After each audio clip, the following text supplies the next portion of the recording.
നല്ല വോയിസ് ആട്ടോ, പറയാതിരിക്കാൻ പറ്റില്ല. അച്ഛൻ്റെ അമ്മയുടെ ഒന്നും കിട്ടിയത്. ആ, Obviously, it's a genetic thing. എന്നാലും ഭയങ്കര ഗാംഭീര്യം, എന്താ ശബ്ദ ഗാംഭീര്യം എന്നൊക്കെ പറയില്ലേ, ഇങ്ങനെ ഹെഡ്ഫോൺ ഒക്കെ വെച്ചിട്ട് എന്തെങ്കിലും നമ്മൾ കേൾക്കുമ്പോഴത്തേന് നല്ല ഹെഡ്ഫോൺ വെച്ചിട്ട് കുറെ നേരം ഇങ്ങനെ പ്രിപ്പറേഷൻ ഇരിക്കുമ്പോൾ ഒരുപാട് ഇന്റർവ്യൂസ് കേൾക്കുമ്പോൾ ഈ ശബ്ദം എന്ത് രസാന്നിങ്ങനെ നമ്മളെ തോന്നിപ്പിക്കുന്ന രീതിയിൽ ഡബിങ്ങിന് ട്രൈ ചെയ്തൂടെ?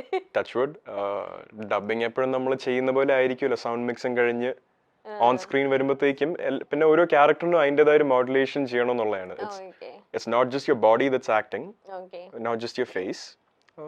Actually, not just your face, your body is also acting, your voice is also acting. ഞാൻ പഠിച്ചു വരുന്ന ഒരാളാണ്. I'll obviously have my on-screen mistakes as much as I'll have my off-screen mistakes. So I guess it's a learning curve. ഞാൻ പതുക്കെ പഠിച്ച് അതിൻ്റെ കൂടെ ഈ ഉദ്ദേശിച്ച രീതിയിൽ ഇപ്പോൾ വോയിസ് മോഡുലേഷനിൽ ആ വോയിസ് മോഡുലേഷൻ റിക്വയർ ആയിട്ടുള്ള ഈ ഗാംഭീര്യം ഉദ്ദേശിച്ച മോഡുലേഷൻ റിക്വയർഡ് ആയിട്ടുള്ള ഒരു ക്യാരക്ടർ ചെയ്തു കഴിഞ്ഞാൽ അതിന് ഞാൻ ട്രൈ ചെയ്യും. I fail, I try again, I learn a little more next time. പതുക്കെ പതുക്കെ probably to a good level, socially accepted good ലെവലിലോട്ട് അങ്ങനെ എത്താൻ പറ്റിയാൽ എത്തും.